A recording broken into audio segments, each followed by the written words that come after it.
Hi guys, ಇವತ್ತು ನೋಡ್ರಿ ನಾವು ಚಿಕನ್ ಮಾಡ್ತಾ ಇದ್ರಿ ಕೆರೆದಾಗ ಬಂದ್ಬಿಟ್ಟು. ನೋಡ್ರಿ ನಮ್ಮ ಅಣ್ಣ ಟೊಮಾಟೊ ಕಟ್ ಮಾಡ್ತಾವ್ರೆ. ಅವ್ನು ನೋಡ್ರಿ ಗಾಯ್ಸ್ ಫಯಾಜ್ ಅಂತ ಅವನ ಹೆಸರು. ಅವನ ಹೆಸರು ಬಾವಾಜಿ ಅಂದ್ರೆ ಡುಮಾ.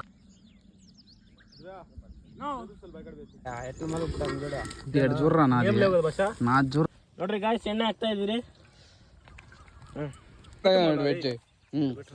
టమాటాలు అయితే కట్ అవుతున్నాయి. అది కిచెన్ నూనె మాత్రం వేసి గంట ఒక నా కొడుకు పట్టించుకోండి చూడండి మొత్తం ఏం చేస్తావు దాంతో ఆనియన్ ఇల్ల ఆనియన్ నూనె అట్లా వంట మాస్టర్ ఇది మేము చేసిన మా వంటలు చూడు. మా అత్త కుక్క కూడా చూస్తాను నేను చెత్తనా కొడుకులు అనుకుంటాను ఫ్రెండ్స్. వీళ్ళు కూడా చూడండి అగ్గి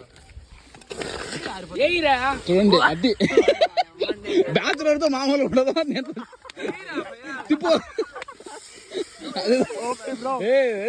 మొత్తం అయితే రోస్ట్ అయితే అయిపోయింది. అది ఆటోమేటిక్ గానే అన్నం అయితే రెడీ అయిపోయింది. ఇక్కడ 2 పిల్లకొక్కలు వచ్చినాయి. మీరే గుర్తు పట్టుకోండి. రెండు వచ్చినాయి పిల్లకొక్కలు వేస్తున్నారు చూడండి.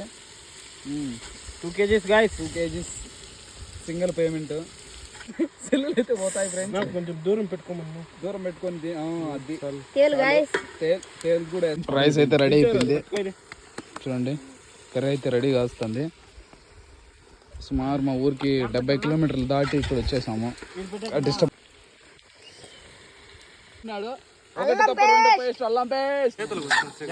ఆల్మోస్ట్ అయితే అగ్గి బయట వస్తుందని చెప్పి అరుస్తున్నాడు వంశీ.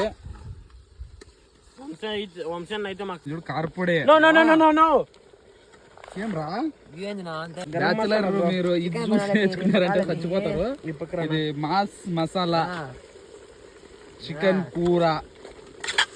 మాస్ మసాలాతో చికెన్ కూర ఎలా చేయడం అనేది మా వీడియో చూసి నేర్చుకొని కామెంట్ చేయండి. మీరు కూడా ఇంత దరిద్రంగా ఎప్పుడైనా చేసుకున్నారో లేదు తెలియదు.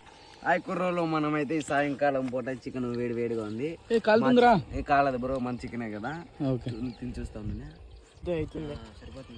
చాలా మందికి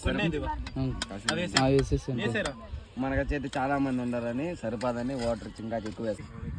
కుర్రోలో మనమైతే లాస్ట్ లో ఎండ్ల కూర కొంచెం కొత్తిమీర వాటికి చూడండి గాయస్. ಸ್ಟೇಕ್ ಹಾಕೊಂಡು ತಿಂಟಾಂ మనమైతే. చూడండి గాయస్, ನೋಡ್ರಿ ಗಾಯ್ಸ್ ನಮ್ಮ ಅಣ್ಣ ಆದ್ರೆ ಅನ್ನ ಹಾಕ್ತಾರೆ. తిట్టేది కూడా పెట్టేస్తాను.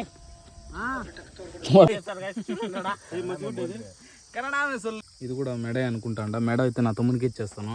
నేను తిన్నాను.